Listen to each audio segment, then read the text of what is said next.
So hello everyone, कैसे हैं आप सभी। मेरा नाम तारेंद्र बेले है और मैं आप सभी का स्वागत करता हूं एग्जाम ओरिजिनल्स की इस रिवीजन सीरीज में, जिसका नाम हम लोगों ने रखा है एमपीजी के रिवीजन पावर प्ले सीरीज, जहां पर हम लोग 10 मिनट में हर रोज जो है वो एक नए नए टॉपिक के ऊपर में आप लोगों को नॉलेज प्रोवाइड करने की कोशिश करते हैं और आप लोगों के पूरे मध्य प्रदेश के सामान्य ज्ञान को एग्जाम से पहले रिवीजन कराने की पूरी तैयारी कर ली है एग्जाम ओरिजिनल्स ने, और आप लोग भी जो है वो तैयार हो जाइए। आज का जो टॉपिक है हम लोगों का दोस्तों, वो देखो, क्योंकि आप लोगों को भी पता है कि मध्य प्रदेश में विधानसभा के चुनाव चल रहे हैं और मध्य प्रदेश में विधानसभा का चुनाव चल रहा है तो पूरे मध्य प्रदेश में जो है वो राजनीतिक माहौल है। इसी राजनीतिक माहौल में आप लोगों को यह जानना जरूरी है, बहुत ज्यादा आप लोगों को जानना जरूरी है कि मध्य प्रदेश की राजनीतिक स्थिति कैसी है। मध्य प्रदेश की राजनीतिक स्थिति का मतलब है कि मैं आप लोगों को इस वीडियो में बताने वाला हूं कि मध्य प्रदेश के पास, जब छत्तीसगढ़ मध्य प्रदेश से अलग नहीं हुआ था, इसका मतलब है कि मध्य प्रदेश के विभाजन से पहले मध्य प्रदेश के पास कितनी लोकसभा की सीटें थी, वर्तमान में कितनी है, और उन सीटों में से कितनी सीटें आरक्षित है, कितनी विधानसभा की सीटें थी, वर्तमान में कितनी है, और उन सीटों में कितनी आरक्षित है, राज्यसभा की सीटें कितनी थी, और राज्यसभा की सीटों के बाद जब विभाजन के बाद छत्तीसगढ़ अगर गया तो छत्तीसगढ़ के पास कितनी राज्यसभा की सीटें गई और इनमें कितना रिजर्वेशन है। ये तमाम चीजें आप लोगों को बताने वाला हूं आने वाले 10 मिनट में दोस्तों, ठीक है। तो ये सारी की सारी चीजें जो है वो तथ्यबान सार है, तथ्यबान पब्लिकेशन से ही ये सारा का सारा स्रोत लिया जा रहा है। सबसे पहले अगर मैं आप लोगों को बताऊं ना, तो ये जो रेड कलर में मैं जो चीजें आप लोगों के सामने लिख रहा हूं, ये है 1 नवंबर 2000 से पहले की बातें। 1 नवंबर 2000, हाँ 1 नवंबर 2000 का मतलब यह है सर कि जब छत्तीसगढ़ और मध्य प्रदेश मिलाकर एक ही राज्य हुआ करते थे, जैसे हम लोग मध्य प्रदेश के नाम से जानते थे, तो 1 नवंबर 2000 से पहले मध्य प्रदेश में विधानसभा की सीटों की अगर मैं आप लोगों से बात करूं तो उस समय पर मध्य प्रदेश के पास विधानसभा की सीट हुआ करती थी 320। इन 320 में से जब छत्तीसगढ़ 1 नवंबर 2000 को जब छत्तीसगढ़ का विभाजन हुआ तो छत्तीसगढ़ अपनी 90 सीट लेकर जो है वो चला गया, तो 90 सीट जो है वो छत्तीसगढ़ के पाले में चले गई और मध्य प्रदेश के पास जो विधानसभा की सीटें बची भाई, वो बची 230 सीटें। इन 230 सीटों में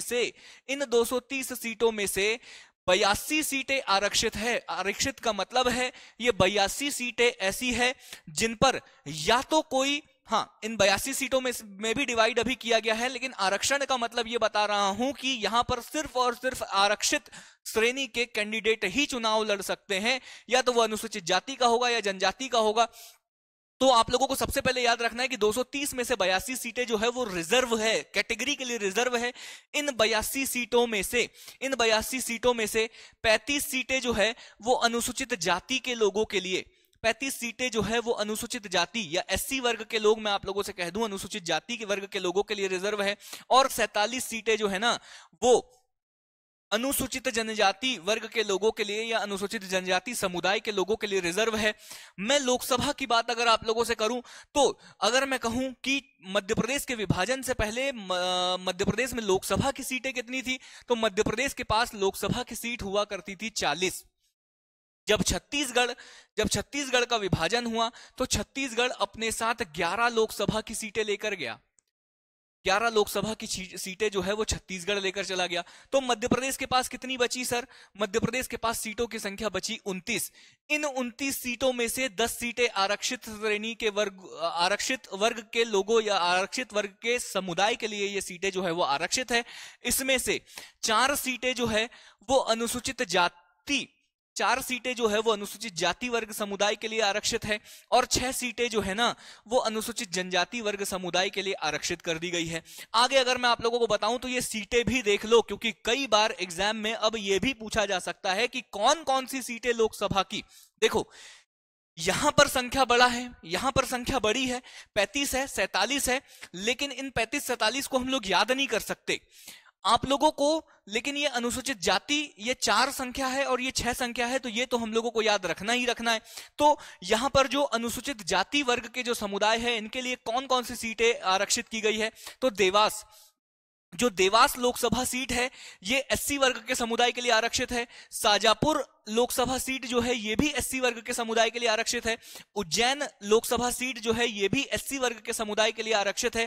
टीकमगढ़ और भिंड, टीकमगढ़ भिंड, ठीक है, देवास शाजापुर एक ही लोकसभा सीट है।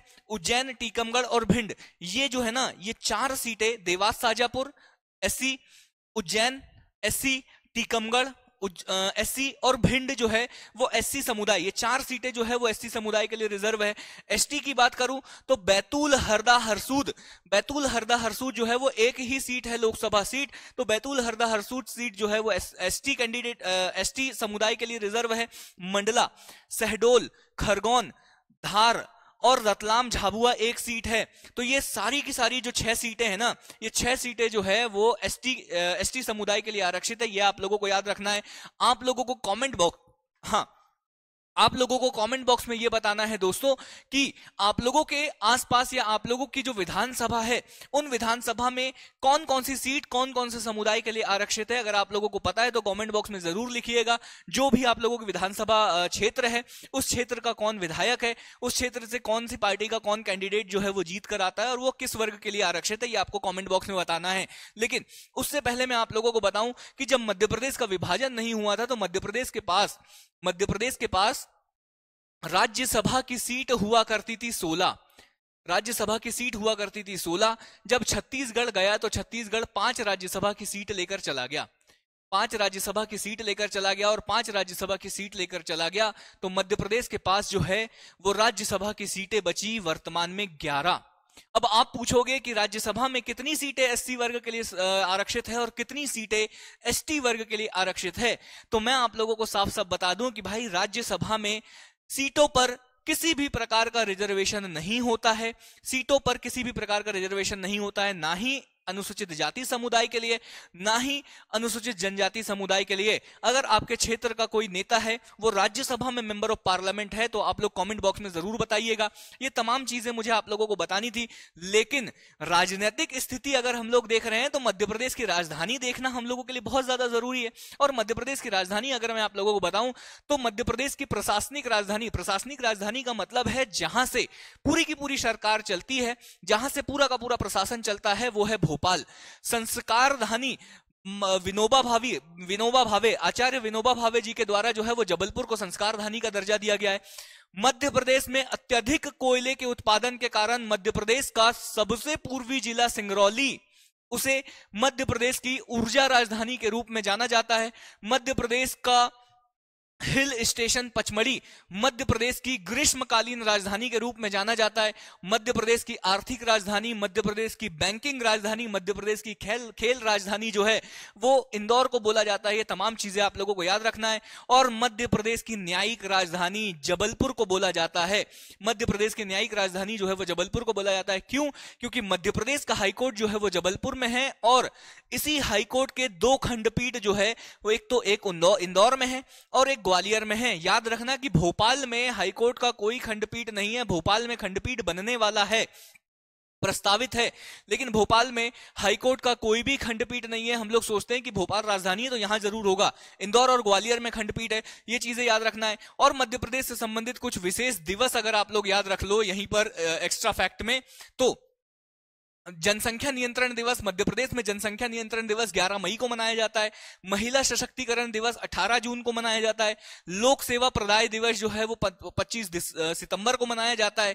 बेटी बचाओ दिवस 5 अक्टूबर को मनाया जाता है। मध्य प्रदेश का स्थापना दिवस आप लोगों को भी पता है कि 1 नवंबर को मनाया जाता है और नगरीय निकाय अधिकारिता दिवस जो है वो 2 नवंबर को मनाया जाता है। ये तमाम जानकारी उम्मीद करता हूं कि आप लोगों को बहुत ज्यादा अच्छे से समझ में आई होगी। कुछ भी इंटरेस्टिंग फैक्ट या कुछ भी आप लोगों के पास अलग से कुछ जानकारी है तो कमेंट बॉक्स में जरूर लिखिएगा। आगे अगर मैं आप लोगों को बताऊं ना तो बस वही है कि आप लोगों की तैयारी, उम्मीद करता हूं कि आप लोगों की तैयारी जो है वो बहुत ज्यादा अच्छी चल रही होगी। और अगर आप लोग अपनी तैयारी को परखने के लिए एक टेस्ट सीरीज ढूंढ रहे हैं या टेस्ट सीरीज की तलाश में हैं तो एमपीपीएससी प्रीलिम्स के लिए मध्य प्रदेश की सबसे बेहतर टेस्ट सीरीज जिसे टॉपर्स की निगरानी में बनाया गया है, टॉपर्स के निगरानी में बनाया गया है, वो टेस्ट सीरीज है एग्जाम ओरिजिनल्स की टेस्ट सीरीज। 45 टेस्ट मिलते हैं, डिस्क्रिप्शन में आप लोगों को लिंक मिल जाएगी, एक बार जाकर जरूर देखिएगा। मेरे साथ बने रहने के लिए आप सभी का बहुत बहुत धन्यवाद। फिर से इसी तरह जो है वो इसी सीरीज में हम लोग मुलाकात करते रहेंगे। आप लोगों को एग्जाम से पहले पूरे मध्य प्रदेश जीके का रिवीजन कराने का बीड़ा जो उठाया है उसे कंप्लीट करेंगे। अपने सारे धुरंधरों के साथ जो है वो शेयर कर दीजिए, लाइक करिए और मेरे साथ बने रहिए। फिर से मुलाकात करूंगा एक नए वीडियो के साथ आप लोगों को रिवीजन कराने के लिए। तब तक के लिए मैं तारेंद्र बेले आप सभी लोगों से विदा लेता हूं। बाय बाय, टेक केयर, ख्याल रखिएगा।